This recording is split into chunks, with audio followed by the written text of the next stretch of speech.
Jak wiecie, nie jestem wielkim zwolennikiem SUV-ów i crossoverów, ale są takie, które naprawdę zapadły mi w pamięci. Jeżeli pamiętacie, to na przykład był to Volkswagen T-Roc R albo na przykład Ford Puma ST. A dzisiaj chciałbym bardzo poznać to. Mercedesa LGBT, GLB.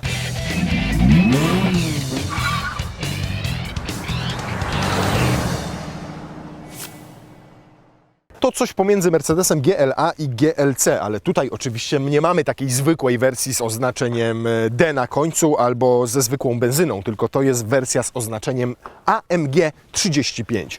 To oznacza, że jest sportowa, a z zewnątrz poznacie ją po kilku akcentach, między innymi takich jak lakierowane na czarno, tego typu elementy, a przede wszystkim wielki grill z wielkim znaczkiem Mercedesa, który widać z kosmosu. Tak żebyście wyjeżdżali z Radomia, ale żeby już w Szydłowcu było widać, że jedziecie Mercedesem. Ma też czarne felgi, w tym wypadku 21-calowe, które wymagają dopłaty, ale też są sygnowane przez AMG. Ma czarną listwę tutaj oraz, znowu nie nadążasz silny, oraz czarny dyfuzor i to taki, który nie działa oczywiście, ponieważ te płetwy są tylko na zewnątrz, więc to jest tylko i wyłącznie stylistyczny akcent. Natomiast te czarne rury wydechowe, kurna silny, żeś wjechał znowu w takie miejsce, że nie mogę klęknąć i sprawdzić, czy one są fejkowe, czy nie. Proszę. Prawdziwe? Naprawdę są prawdziwe? Faktycznie. Naprawdę, słuchajcie, ma prawdziwe wydechy, prawdziwą rurę wydechową, nie jest to tam gdzieś schowane na dole. Duży szacun za to, bo w dzisiejszych czasach nawet Audi w swoich modelach z literką S potrafi zrobić fejkowe wydechy. Owszem, wiemy, że AMG no to oznacza trochę sportu. Natomiast generalnie wiem, że to auto budzi dużo kontrowersji, ale mnie osobiście mega się podoba. Patrzę na nie i mam banana na twarzy, bo kształt jest mega pudełkowaty. Zobaczcie, to jest praktycznie pionowe, z tej strony jest pionowe, pionowy jest ten tył, a jak staniecie z boku, to wydaje Wam się, przez to, że jest lekko obniżony i ma tą dużą felgę, że macie do czynienia z takim hot rodem. Wygląda naprawdę kozacko na żywo. Natomiast pytanie, czy za tym pudełkowatym kształtem idzie też przestronność wnętrza, bo pamiętajmy, że sam samochód jest tylko o 2,5 cm krótszy od GLC i ma o 5 cm krótszy rozstaw osi. Ale we wnętrzu mam wrażenie, że tego miejsca macie tutaj po prostu więcej. To jest maksymalnie obniżony fotel. Nad sobą mam jeszcze szklany dach. I po prostu wszędzie pełno miejsca. Mogę sobie majtać, machać, w nic nie walę. Mnóstwo miejsca tutaj nad nogi, świetnie wyprofilowany fotel, a jednocześnie mam poczucie, że nie siedzę jak w klasycznym SUV-ie, czyli jak na kozie i wysoko w ten sposób, tylko że siedzę w samochodzie typu kombi. Natomiast oczywiście nie kupujecie takiego samochodu tylko z myślą o sobie, bo przecież jeżeli to ma być duży SUV rodzinny, no to chcielibyście przynajmniej, nie wiem, usadowić na tylnej kanapie dzieci albo dorosłych. I my zupełnie przypadkowo mamy dzisiaj taką rodzinę ze sobą. Przedstawiam Wam Agnieszkę, małego Jasia i dużego Michała. Naszą typową polską rodzinę, która jednego dziecka nie zabrała ze sobą, tylko przywiązała je do kaloryfera w domu i tam na nich czeka. Natomiast to są, słuchajcie, ludzie, którzy wpłacili na WOŚP całkiem porządną sumę pieniędzy po to, żeby spędzić dzień z karoserią na Silesia Ringu. No i macie wielkie serca, a teraz zapraszam Was do wielkiego samochodu w takim razie. No jak jest? Ile miejsca? W porządku? To ja to zrobię inaczej. Zobaczcie, tam siedziałem przed chwilą i zobaczcie, ile jeszcze Agnieszka ma miejsca na nogi. Agnieszka ma 12 lat, jest córką Piotra, co zresztą Michała, przepraszam, co doskonale widać. I zobaczcie, jako dziecko po prostu, które już nie potrzebuje fotelika, po prostu ma idealną ilość miejsca na nogi. Aga, jeszcze możesz sobie tutaj, zobacz, przesuwać kanapę. Tak jest dobrze? O, jak tak Agnieszka ma przesuniętą kanapę, to wtedy jest więcej miejsca w bagażniku, a ona ciągle ma dużo miejsca na nogi. Zapnij się, kochana, proszę. Mogę Ci zrobić jeszcze wygodniej, jakbyś chciała. O, nie, mniej wygodnie mogę Ci zrobić, czyli pionowo. Aga, czy Ty kiedyś zapinałaś pasy w aucie? Michał, Ty jesteś rosłym chłopem. Masz wygodnie? Mam wygodnie. Ten fotel jest jeszcze dalej do tyłu odsunięty. Natomiast zwróćcie uwagę na przykład, że tutaj widzę, że już siedzisko jest bardzo krótkie i na dłuższych trasach nie będziecie w tych fotelach mieli. Szczególnie dla wyższych osób. Natomiast jeżeli chodzi o miejsce nad głową, przestronność na ramiona, jest tutaj naprawdę kupa miejsca i mam wrażenie... Chodź, Jasiu, wyjdziesz na sekundę? Przepraszam, Aga, bo ja muszę sprawdzić, wiesz, zawsze sprawdzam. Trzymaj torebkę, ta jest gustowna. Siedź, nie przejmuj się, ja się tutaj, zobaczcie, przecisnę się. O! I zobaczcie, jeszcze trzecia osoba tutaj wchodzi i ma... Zobaczcie, nawet miejsce mam nad głową. Mówiłem, że wygodnie? Zobaczcie. Patrzcie, ile mam jeszcze miejsca na ramiona tutaj. Przy maksymalnie odsuniętej tylnej kanapie, tych fotelach i pochylonych oparciach macie taki bagażnik. Kwadratowy, ładnie wykończony, z nieplastikowymi boczkami, on dopiero się zaczyna tutaj wysoko. Z bardzo praktycznym schowkiem na przykład na roletę, ponieważ ona wchodzi dokładnie tutaj. Nie, to chyba nie ta wersja. Tutaj nie widzę tego miejsca. I to się wyjmuje? Jakieś dziwne rzeczy tutaj się dzieją. Słuchajcie, jeżeli wiecie, co to jest, to dajcie znać. Ja mogę powiedzieć tylko tyle, że widziałem test tego auta, gdzie było tu schowek na tą roletę. Ale to była wersja 7-osobowa, bo ten samochód możecie mieć w wersji, gdzie dodatkowe 2 fotele są w bagażniku. Owszem, tylko takie, na których usiądą dzieci, ale wówczas bagażnik przy złożonych fotelach ma 500 litrów pojemności, bardzo sensownie.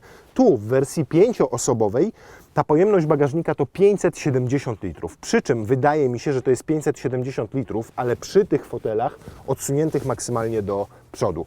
Teraz tak realnie to jest, podejrzewam, jakieś 480, może 500, co i tak 5-osobowej rodzinie powinno spokojnie wystarczyć. No i do tego jakieś gumeczki, gniazdo zapalniczki, siateczki z jednej strony, z drugiej strony, tu jakieś półeczki, no takie przygotowanie widocznie do tej wersji 7-osobowej. Próg załadunkowy jest trochę wysoki, tutaj ma dodatkową listwę ochronną, natomiast żeby coś tam wrzucić, to najpierw musicie pokonać ten próg i dopiero to ląduje tam, ale przynajmniej dzięki temu tam nie lata. A, to jest ok, rozumiem. Już teraz wszystko rozumiem. No i wtedy nie macie progu, tylko jest płaska podłoga bagażnika, a tam możecie ładować sobie dodatkowe graty. A, jeszcze wracając na chwilę do bagażnika, bo może Was interesować to, jak wygląda podłoga po złożeniu siedzeń. Bo przecież takie auta kupuje się też czasami w celach użytkowych. Fajne jest to, że cięgieńkiem składa się od razu ta część i ta część. Natomiast, co ciekawe, nie możecie złożyć sobie tylko i wyłącznie lewej części w tym momencie, czyli lewego fotela, a zostawić tej środkowej, tylko ona nie ma zaczepu. Zaczep ma ten fotel i dopiero jak ten obniżycie, to macie dwumiejscowe auto i tutaj przewieziecie dłuższe przedmioty. Ale za to można złożyć tylko środkową część i możecie przewieźć sobie na przykład, nie wiem, grabie. Ale przynajmniej po złożeniu tego wszystkiego, i to jest też właśnie kwestia tej grodzi, dostajecie całkowicie płaską podłogę. Pod warunkiem, że nie przesuniecie fotela. O! Jaś, mam coś dla Ciebie. Nie, przepraszam, wiesz co, muszę dać silnemu. Mówiąc krótko, pod względem praktyczności i przestronności wnętrza dostajecie za niższą cenę więcej niż w przypadku Mercedesa GLC, bo porównywalna wersja GLC będzie o 20 000 złotych droższa. Wnętrze, jak sobie tak na nie spojrzycie na pierwszy rzut oka, to niemal identyczne jak na przykład w klasie A. Macie tutaj turbinowe nawiewy, macie te 2 ekrany, które akurat wymagają dopłaty, bo w serii są 7-calowe, tu są większe, 10-calowe i one wymagają dopłaty, ale dokładnie to samo spotkacie teraz w innych Mercedesach. Ale co zaskakujące, mimo że macie tutaj segment niżej niż to wspominane wcześniej GLC, to jakość wykonania naprawdę trzeba przyznać, że w tych Mercedesach się poprawiła. Tu jest to mięciutkie i przyjemne. Bardzo ładna jest ta wstawka udająca karbon. Tutaj to połacie całe tego lakieru fortepianowego mnie denerwuje, bo na tym znowu będzie widać każde łapy i każdy odcisk palca i każdą drobinkę kurzu i każdego włosa i nawet jak kichniecie albo kaszlniecie, to od razu będzie to upieprzone i będzie to niestety bardzo widoczne. Natomiast, kurczę, no, to metalowa, prawdziwa wstawka tutaj wokół przycisku Start Engine. Tutaj bardzo ładne czerwone przeszycia z skórzaną albo raczej ala skórzanym obiciem. Tutaj to zrobione z zamszu. Tutaj czerwone przeszycie, czerwone pasy, które odróżniają wersję AMG. Nie ma się naprawdę czego przyczepić. Są takie drobnostki, jak na przykład, spróbuję to pokazać, trzymając kierownicę w ręku, żeby nikt mi nie zarzucił, że jak ja jadę, a tam dupa. Zobaczcie, ten panel na przykład troszkę tak pracuje. I to już są naprawdę jedyne takie mankamenty, gdzieś tam można się na siłę tego czepiać. Prawda jest taka, że twardy plastik pojawia się dopiero gdzieś, tam na dole. Jako całość jest premium, zdecydowanie. Oczywiście, jak na Mercedesa przystało, takiego ze znaczkiem AMG, macie tutaj jedno pokrętło przy kierownicy dodatkowo płatne i 2 przyciski, które możecie sobie programować. Tutaj sobie sterujecie na przykład trybami pracy i teraz jedziemy w komfort. Co ciekawe, nie ma tu w ogóle trybu, który nazywałby się Efficiency albo Eco, bo nie jest to mild hybrid i to też jest dużą zaletą, tylko jest to normalny, klasyczny, spalinowy silnik, bez żadnej elektryki, bez żadnych cudów na kiju i tak dalej. On ma dawać Friday, ma porządnie jechać, a nie oszczędzać paliwo. Sport Plus, komfort. Wrzucamy sobie w komfort i teraz muszę w tym cudownym systemie, nie, ten jest niedotykowy, tak? W tym cudownym systemie Mercedesa muszę sobie zresetować spalanie. Oczywiście wszystko to możecie sobie tutaj dowolnie konfigurować. Ciach, zresetowane, dobra. Nawet w tym trybie komfortowym muskacie pedał gazu i te 306 koni, bo dokładnie tyle generuje ten 2-litrowy silnik, bardzo przyjemnie się zbierają. Zdejmujecie nogę z gazu, samochód nie wrzuca żadnego trybu żeglowania, tylko ma 1500 obrotów, więc kładziecie nogę, owszem, on redukuje bieg. Zobaczcie, teraz jedziemy, tak, zdejmuję nogę z pedału gazu, on sobie automatycznie wszedł w 7. bieg. Kładę nogę na pedale gazu, no i redukuje do tej 5, więc mijają te 2 sekundy, zanim on zejdzie z tego nadbiegu na tą 5 i zacznie jechać. Ale i tak jest to płynniejsze niż moment, kiedy macie tryb żeglowania, wyłączony silnik, mild hybrid, najpierw się włącza silnik, potem wrzuca się bieg, okazuje się, że to nie ten bieg, trzeba ten bieg zredukować, potem trzeba go zredukować jeszcze raz, bo był nadal za wysoko, zaparzyliście kawę, przeczytaliście gazetę, odwiedziliście matkę i dopiero następuje zmiana biegu. Tutaj jest to mimo wszystko szybsze. Skrzynia w tym wypadku to już nie jest ten G-Tronic, jaki jest na przykład w GLC 9-biegowy, tylko to jest skrzynia DCT, czyli dwusprzęgłowa z 8 biegami. W takim normalnym użytkowaniu oczywiście sprawdza się świetnie. Natomiast pytanie, jak będzie sprawdzała się na torze. O, co? Szukaj wykonania. O Boże, to ten hej Mercedes. Słucham? Natomiast ma ultra komfortowe zawieszenie. Spodziewałem się, większość AMG, wiecie jak działa. Działa w ten sposób, że jest twarda jak penis Terminatora. Po prostu można sobie zęby połamać, wybić barki i uszkodzić kręgosłup. Natomiast tutaj ten samochód przejechaliśmy najgorszy ten odcinek, który jest naprawdę wykonany głównie z dziur, kolejn oraz wybojów. Rewelka. W ogóle nie mam żadnych uwag. Silny, miękko tam z tyłu i przyjemnie? Nie? Niewygodna ławka jest. Chcecie kogoś wyprzedzić. Jedziemy teraz na 6. biegu. Wciskamy gaz.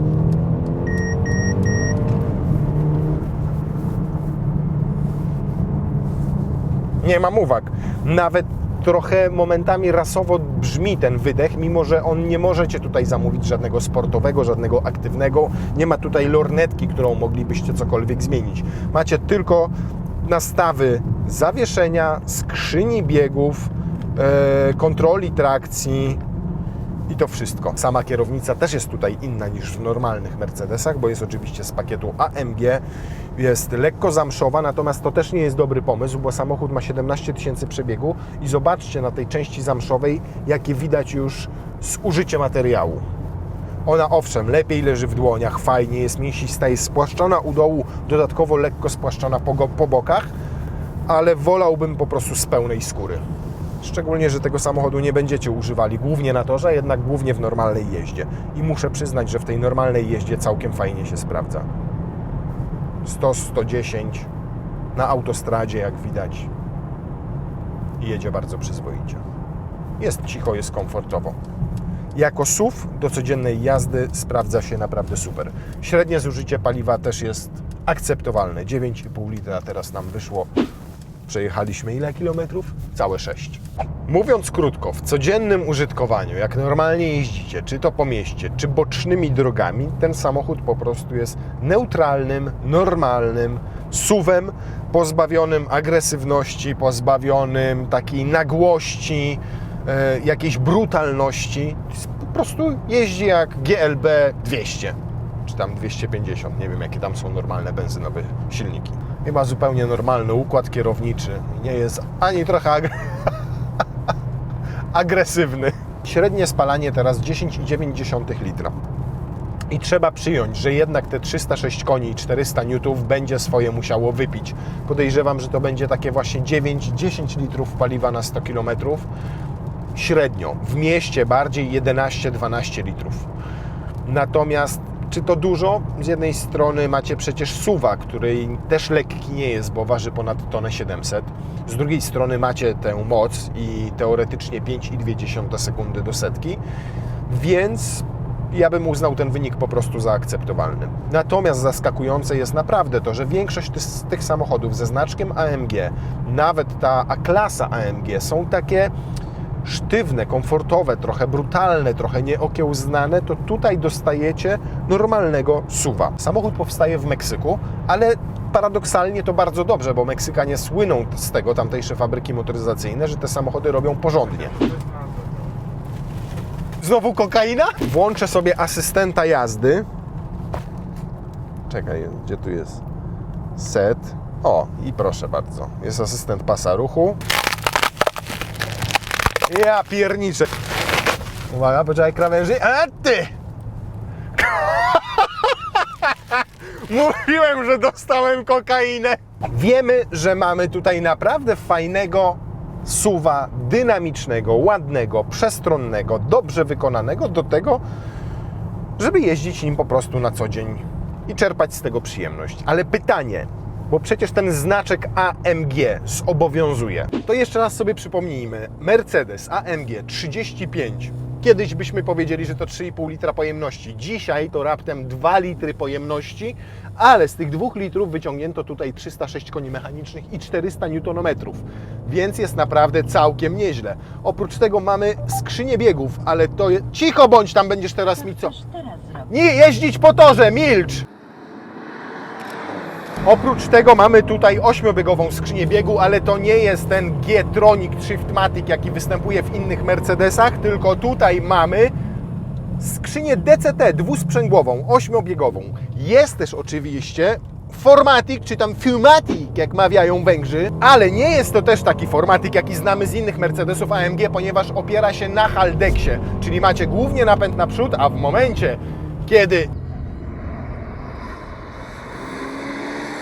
momencie, kiedy czuje uślizg przedniej osi, to wtedy dołącza tył. Natomiast powiem Wam, że w tych zakrętach... O, hamulec by się przydał lepszy.